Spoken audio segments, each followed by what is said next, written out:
Hello, I'm Alwyn Bithell. I've come to talk to you about safety culture. I've worked in a number of different industries, sometimes at a global level, and one of my principal concerns in those businesses has been safety culture. It's often the case that risk assessments and systems can be in place, but still the culture isn't correct.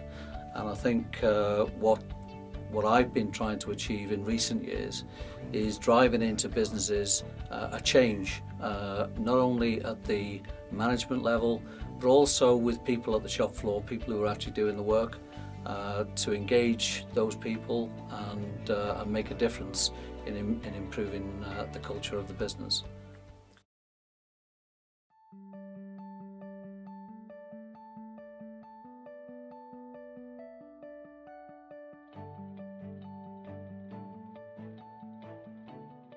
Without a doubt, it's a cliche, it's going to be everyone.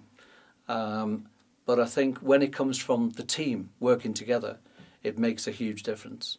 So this isn't about allocating tasks to individuals, but it is about sharing the responsibility equally. So if you're doing near-miss reporting, you want the employees who are manufacturing components, you want the engineers at the top, the senior managers, you want the staff from the admin area, all contributing and coming out and looking.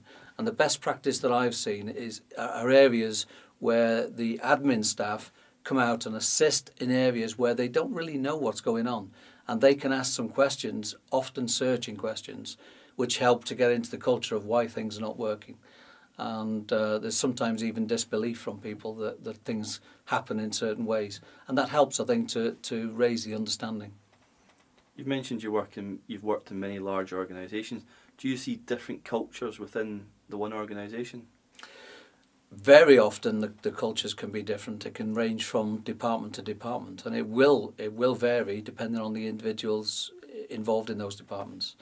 And this comes back to the previous question, the shadow of the leader. Some people do it naturally, some people need coaching. Managers, because they're managers, doesn't necessarily give them the ability to be best practice in environment, health, safety and quality.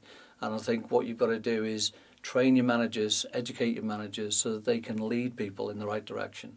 And I think that's important. And then let the managers empower their teams to work together. I think that's the vital step. How do you know the culture requires improvement? I think I'll give you an example. I'll give you an example of a situation that I have seen recently, and it's very simple to understand. Where in a factory there's a leaking roof, and people come in the morning. They start the shift 7 o'clock in the morning, and by 12 o'clock. The water's still on the floor, nobody's done anything about it. There might be a little sign there saying wet floor. The fact of the matter is people will still walk through it. It's a natural thing. And I think what you've got to do is make sure that people are empowered to do something about it and understand that they have to do it with some urgency. And I think that's the important part, is just making sure that people know that they can do something and they know how to do that. In a recent case that I was involved with, the manager who came in early shift, he was too busy, and obviously he felt as if he couldn't deal with it, but we could have had an accident. And once he was asked the question, within 5 minutes the water was cleaned up. So it's all about raising people's priorities and giving them the understanding that, you know, if they show that importance to their employees, they'll get something back in return. Is there a proactive way to help staff, employees, management teams understand the behaviours that the executive team might be looking for? Without a doubt, the first step is a simple questionnaire, and there might be 10 or 15 questions you can put together on safety culture in terms of whether they believe things are being corrected in the right time, whether they believe they're empowered to make those changes. And you can start with some very simple questions. I've used something similar in the past, and then quantify it, measure it, and start to bed some changes in, start to put some actions in, and work together as a team to bring those actions about. I think that's the way to proactively manage it. You can go through the near-miss reporting process, and I think that helps. But I don't think it covers every base, because what you're looking at is the softer issues that people don't see. In other words, the training, the awareness, and communications is a vital aspect of this, making sure that people understand within their business what is good practice and what is expected of people, but not in a way that talks down to people, but in a way that gets across to them that they are playing a part in this and they are a key element of it. Some people often think that management systems are restrictive. How can management systems help in improving behavioural safety and culture in an organisation? I think management systems are critical to good safety, and I think if they're used correctly, they work well.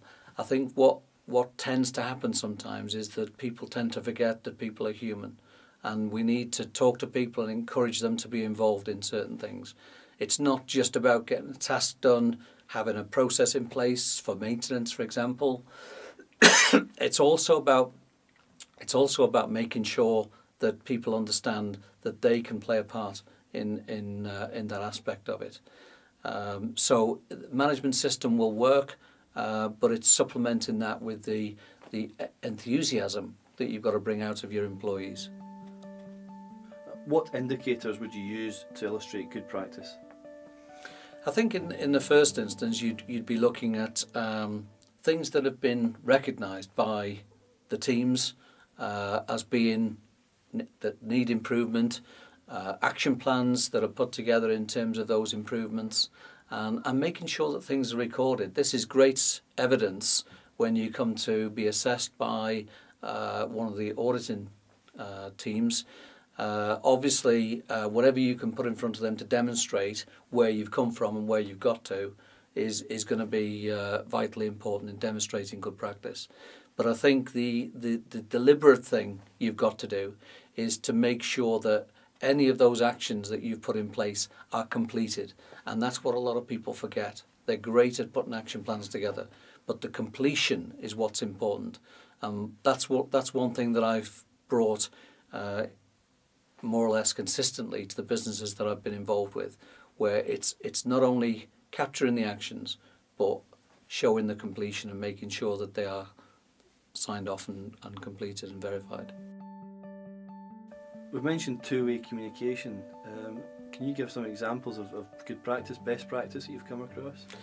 Yeah, I think you can't beat a situation where if there's an issue, whether it's environment, health, safety, quality, whatever the issue is, you can't beat getting senior managers to come down and talk about it, come down and look at the situation and understand it, and talk to the employees about what may have gone wrong and what could have gone wrong. It doesn't necessarily have to be in a room, all sat down. Very often the best performance I've seen on this is where it's on the hoof, you bring people down, you talk to people at the shop floor, and you talk about the subject that they understand and in their environment. That's usually the best practice for the two-way communication. And if there's if there are messages that you want to get out there to people, it's also important that the senior managers and the middle management front those communications and get involved with the discussions. And sometimes the discussions and the feedback can be quite difficult and not very palatable to take. But part of the process is taking that feedback and doing something about it, and that's the important thing.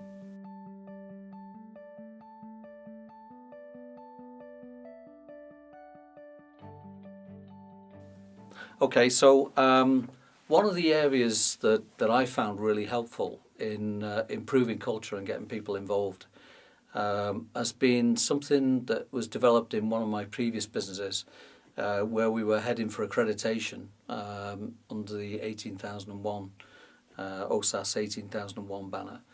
And one of the things that was concerning us were the elements that were outstanding following the initial audit. And what we decided to do was put together a checklist against each of these elements. Now, this particular business I'm talking about had a huge number of departments. And what we needed to do was make sure that every department looked at these individual topics So we put together a checklist on a simple spreadsheet. It wasn't computerized in any way, shape, or form other than Excel. And the way it worked was that every department, every week, checked each of these items. And we kept a record of how they performed every week. It was fed into a system. We monitored it, we charted it, and then we reviewed it at the senior management reviews, the operational reviews. And the idea of it was to start raising the bar and start increasing the performance. And over a period of 6 months, the performance started off around about 62-63%. And at the end of the period, it was up the 85-90% in a lot of the areas, and some areas were 100%. And what that demonstrated to the auditors coming back in was the level of improvement that we'd made. But not only that, what it also illustrated was the involvement, because on each of these weeks' checks that we did, we involved employees to go around with the management team, observing these particular issues and making sure they were closed off.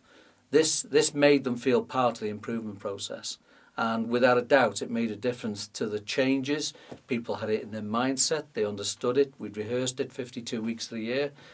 We'd gone through it. And we continued after the audit for accreditation. Once we'd got the accreditation, which we did, and it helped to achieve that, what it did going forward then was enabled us to improve the overall performance and maintain that overall performance. We called it process confirmation, and that was what it was considered to be, process confirmation. And then in recent years, I've used it in other parts of the businesses, other parts of the business, and we turned it into what we now call show me audits. And those show me audits basically take the managers and the employees out, they ask the relevant questions, and then the final question is always, well, you've said you can do it, so show me the evidence. And this is what's important about auditing. It's not just getting an answer to a question, it's getting people to show you the evidence of how they've achieved it. Good. You mentioned scoring systems for different departments, a consistent scoring system. Do you think that builds a competition between teams? Without a doubt, it's healthy competition. Mm-hmm. I mean, I've seen certain companies who will build on that and develop it into something that is almost like a league table. And that works depending on the culture. I think you've got to be careful of deciding whether or not it's going to be appropriate at the time. In the areas that I've used it, it hasn't been used as a comparison tool, but without a doubt, we've always worked with the departments that are scoring low to make sure that they work harder to put those improvements in place. And I think that's what makes the difference, is when you go back to the departments and work with them to make those improvements.